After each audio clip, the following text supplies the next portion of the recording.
సాధారణంగా ఇంతమంది క్రైస్తవులు ఉన్నారు కదా, మీరు అందరూ యేసుక్రీస్తుని నమ్ముకున్నారు కదా, చర్చిలకు వెళ్ళి ఏమని సాక్ష్యం చెప్తున్నారు మీరు చెప్పండి ఒకసారి. ఏమండి, మా దొడ్లో గేదె నిందండి కాబట్టి జున్నుపాలు వచ్చిన పాస్టర్ గారికి జున్నుపాలు తీసుకొచ్చాను సాక్ష్యం చెప్తున్నావా? బాధపడకండి, నేను అంటానని బాధపడకండి. నాకు బాధ కలిగి మాట చెప్తున్నాను. ఎంతకాలం అండి అజ్ఞానం, ఎంతకాలం అండి ఈ మోసపూరితమైన మాటలు, ఎంతకాలం అండి అంధకారమైన జీవితం. బైబిల్లో ఏముంది, మనం ఏం మాట్లాడుతున్నాం? అపోస్తులు ఏం చేశారు? ఆదిమ సంఘం ఏం చేసింది? మనం ఏం చేస్తున్నాం? ఏం నమ్ముతున్నాం? బహు బలంగా యేసు పునరుత్థానాన్ని సాక్ష్యం ఇచ్చిన అపోస్తులు ఎక్కడ? నీ దొడ్లో గేదెనిదని సాక్ష్యం చెప్పే నువ్వెక్కడ? అంతకంటే దౌర్భాగ్యం ఇంకోటి ఉందా అండి?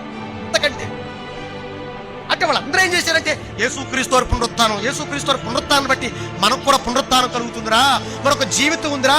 ఇదిగో తరుణాన్ని మనసును పెట్టినవాడు, మరొక జీవితం మీద ఆశ ఉన్నవాడు ఎవరి మీద మనసు పెడతాడట? దేవుని మీద మనసు పెడతాడు. గుర్తుపెట్టుకోండి, దేవుడి మీద మనసు. కిందకు చూడటం, పైకి చూస్తుంటాడు ఎప్పుడు.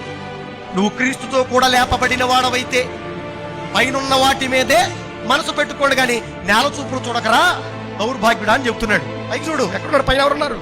దేవుడు ఉన్నాడు. నెగిచాడు యేసుక్రీస్తు తిరిగి ఆరోహణ అయిపోయి పైన ఉన్నాడు ఆయన, అటువైపు చూడు అని పౌలు గారు చాలా స్పష్టంగా చెబుతున్నాడు అక్కడ.